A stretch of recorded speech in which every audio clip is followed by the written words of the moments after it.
I wasn't looking for love, not anymore, not after what life had taken from me. I'd built walls, tall ones, cold, silent, impenetrable, until her. She was half my age, full of questions, laughter, light. I tried to ignore her, tried to convince myself it was just admiration, a passing warmth, but the way she looked at me, it wasn't youth chasing fantasy. It was truth staring down a man who'd forgotten what it meant to be seen. I warned her, I'm not who you think I am. I'm too broken, too guarded, too late, but she didn't flinch. She just stayed, and slowly, with every glance, every quiet moment, she pulled me back, not into lust, into life, into something sacred, something I hadn't felt in years. This isn't just a story about love. It's about the one soul brave enough to love me when I didn't know how to love myself. I don't want to pretend that something didn't shift between us.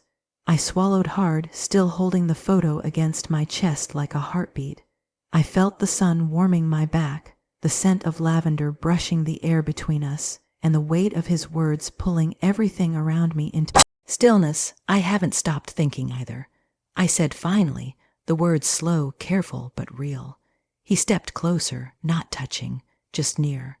Close enough for me to see how nervous he was, how much he meant it. I know people might not understand.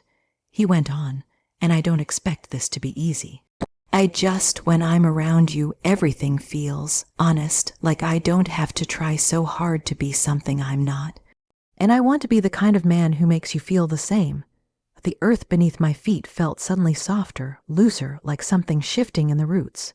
My eyes dropped to the frame in my hands again, me laughing. I hadn't even known that version of myself still existed, but he had. He'd seen her. You make me feel seen, I said. Like I'm not just a phase of my past, not just a mother or a woman who's moved on and learned to settle. You remind me that there's still something beating in here. I tapped lightly at my chest, that wants more. I'd forgotten that. He exhaled almost shakily, and his hand reached for mine. This time I didn't hesitate. We stood in the garden like that for a long time, saying nothing, just letting the weight of unspoken things settle quietly between our fingers. Later that day, we sat on the back patio the sun began to lower behind the trees. I poured us iced tea, and we watched the sky blush into rose and gold. He told me about a photo project he'd been working on, portraits of people in spaces they felt most themselves. He wanted me to be part of it. I want to capture you as you are, he said, looking at me with that same steady gaze, not staged, just. I laughed softly. That might be too honest. Good, he said. That's what makes it real. In the days that followed, we didn't make any grand declarations. We didn't label anything or define boundaries too sharply. But he began coming by more often, sometimes just to talk, sometimes to sit in quiet, to share food or photos or pieces of our pasts. I began to notice things again, like how the early evening light slanted across the dining room table, or how the scent of rosemary from my kitchen garden caught in the air at just the right time. He started leaving little notes tucked under mugs or between the pages of books I'd left out. One simply read, "You matter more than you think." Another said, "I see you, all of you." I started writing again, small pieces at first, essays, memories, fiction, some of it raw, some of it light. I didn't know where it would go, but I knew it had finally begun. We kissed again on the third Saturday evening after that night in the living room. It was quieter this time, but deeper, a kiss that asked nothing but gave everything. No promises, no future mapped out, just the honest electricity of two people who'd stepped outside their expected roles and found something real waiting on the other side. He stayed that night, not in the guest room, but on the couch beside me. We didn't sleep tangled in heat. We fell asleep sitting shoulder to shoulder, my head resting gently on his arm as we listened to the soft hush of rain, again tapping against the windows. There was no shame, no guilt, just the feeling that for the first time in years, maybe even decades, I had let myself be held, not just physically, but emotionally, soulfully. The way I'd forgotten was even possible. Of course, not everyone understood. Camille found out not long after. She came by one afternoon unannounced, found Ethan's shoes by the door, and read too much in the small smile on my face. The confrontation was, "Icy, you're old enough to be his mother," she said, voice tight. "I'm not." I answered simply, "And even if I was, that wouldn't make what would feel less true." She didn't stay long. That night I told Ethan what happened. He nodded, quiet, eyes full of that mix of youth and sincerity I'd come to love. "We don't need to explain this to anyone," he said, "just live it." Quietly, carefully, honestly. So we did. We built something not from bold declarations or wild rebellion, but from soft mornings and open windows, from long walks and shared music, from late night confessions over mugs of cocoa, from photography sessions that turned into stories, and stories that turned into touch.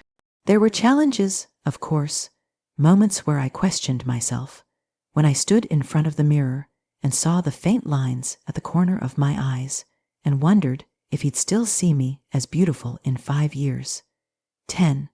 Moments when I felt the weight of old insecurities rise like fog, but he always looked at me like I was the beginning of something, not the ending. I once told myself that love had an expiration date, that after a certain point, we just learned to live with less, expect less, feel less, but Ethan changed that. He didn't sweep into my life with promises or roses, declarations of forever. He stepped into it with presence, with honesty, with the quiet strength to love me as I was, not as I had been or as the world expected me to be. I'm not naive. I know this path is fragile. I know it might not last forever, but love, real love, doesn't always need forever. Sometimes it just needs now, and now I'm alive, more alive than I've been in years. I'm not afraid anymore, not of judgment, not of my age, not of feeling something deep and real with someone who was once just a boy in my backyard, because today he's a man and I'm still a woman, one with laughter in her lungs, with poetry in her spine, and with a wild, rebellious hope that maybe, just maybe, love doesn't expire, it waits, and when the time is right, it finds us. Maybe this wasn't the kind of love the world would understand. Maybe some would say it was wrong or foolish, impossible, but we lived it, quietly, fully, and that was enough. She didn't fix me. She never tried to. She just loved me exactly as I was, and that changed everything. I'll carry her smile with me, always, not as a regret, but as a reminder that even the most guarded heart can still be seen. That even a man who thought he was done feeling can still be brought to his knees by something real. If you've ever loved in silence, if you've ever felt seen by someone who wasn't supposed to see you, then maybe you know what I mean. Thank you for walking through this memory with me. Some stories aren't meant to last forever, but they leave you forever changed. Until next time,